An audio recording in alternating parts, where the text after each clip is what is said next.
हरे कृष्णा। महात्मा गांधी हमारे देश के राष्ट्रपिता, जिनका जन्म 2 अक्टूबर को हुआ और इसी दिन मनाया जाता है अंतर्राष्ट्रीय अहिंसा दिवस। उनका बचपन श्रवण कुमार, प्रहलाद और सत्यवादी राजा हरिश्चंद्र की कहानियां सुनने और उनसे मिली सीख को आत्मसात करने में बीता, और भगवत गीता को तो वे सदा ही अपने साथ रखा करते थे। गांधी जी का एक मशहूर कथन है कि पृथ्वी हर किसी की जरूरत को पूरा करने के लिए पर्याप्त है, लेकिन हर किसी के लालच को पूरा करने के लिए नहीं। हम सभी जानते हैं कि दुनिया में इतने संसाधन तो हैं ही कि हमारे जीवन में इसकी कोई कमी नहीं पड़ने वाली, लेकिन हमें भविष्य के विषय में भी सोचना होगा, कम से कम अपने बच्चों के बारे में। अपने लोभ पर काबू पाकर प्रकृति से केवल उतना ही लेने की आदत डालनी होगी जितनी जरूरी है। सीख कहीं से भी मिले ले लेनी चाहिए। जरा गहराई से देखेंगे तो पाएंगे कि पशुओं के जीवन में कभी कोई आर्थिक समस्या नहीं आती, ना ही जरूरी वस्तुओं का अभाव रहता है। क्योंकि यदि किसी आम जगह पर, किसी चौराहे पर एक बोरा रख दिया जाए, एक बोरा चावल का रख दिया जाए, तो चिड़िया आकर कुछ दाने उसमें से चुगेंगी और चली जाएंगी, चींटियां बीनेंगी चली जाएंगी, लेकिन हम मनुष्य पूरा का पूरा बोरा उठाकर ही वहां से चले जाएंगे। आवश्यकताओं को पूरा करने की मनाही नहीं, लेकिन आवश्यकता से अधिक यानी लालच सदैव ही कष्ट का हेतु होता है। और शास्त्र कहते हैं कि इसी अत्याहार यानी आवश्यकता से अधिक की चाह के कारण हर जगह कष्ट है।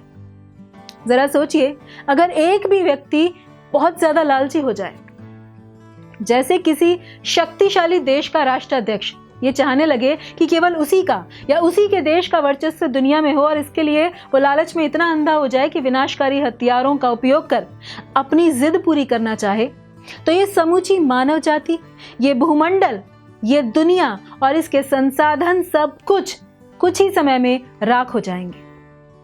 वर्तमान में भी इसके अनेक उदाहरण हैं और इतिहास में भी, कि कैसे दुर्योधन ने जब पांडवों को सुई की नोक के बराबर भी जमीन देने से इनकार कर दिया, तो तब हुआ था इतिहास का प्रथम विश्व युद्ध, और जिसका विनाश कुछ ऐसा था कि आज भी कुरुक्षेत्र की मिट्टी लाल है।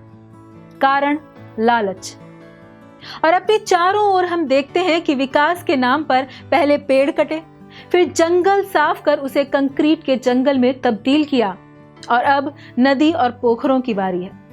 पानी के स्रोत तेजी से सूख रहे हैं और खत्म होने की कगार पर हैं।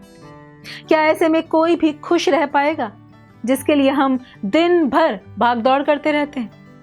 इसलिए समय पर चेत जाएं तो अच्छा है। इसके लिए संयम और सादगी के पुराने मूल्यों को अपने भीतर हमें जगह देनी होगी। और विश्व में कई जगह ये बदलाव शुरू भी हो गया है। सादा जीवन, उच्च विचार, और जिन लोगों का ऐसा मानना है कि उनके विचार श्रेष्ठ, उच्च होने चाहिए, उन्हें किसी प्रामाणिक गुरु के कहे अनुसार वैदिक ग्रंथों के आदेशों का पालन करना चाहिए, जिससे वो सही मायनों में जीते हुए और मरने के बाद भी अपने जीवन को सार्थक कर पाए, जैसा कि गांधी जी कर सके। धन्यवाद। हरे कृष्णा। ऐसे ही और भक्तिमय कार्यक्रमों के लिए देखिए हरे कृष्णा टेलीविजन। इसे प्राप्त करने के लिए आप अपने केबल अथवा DTH ऑपरेटर से संपर्क करें तथा और अधिक जानकारी के लिए आज ही डायल करें 8767 845 845।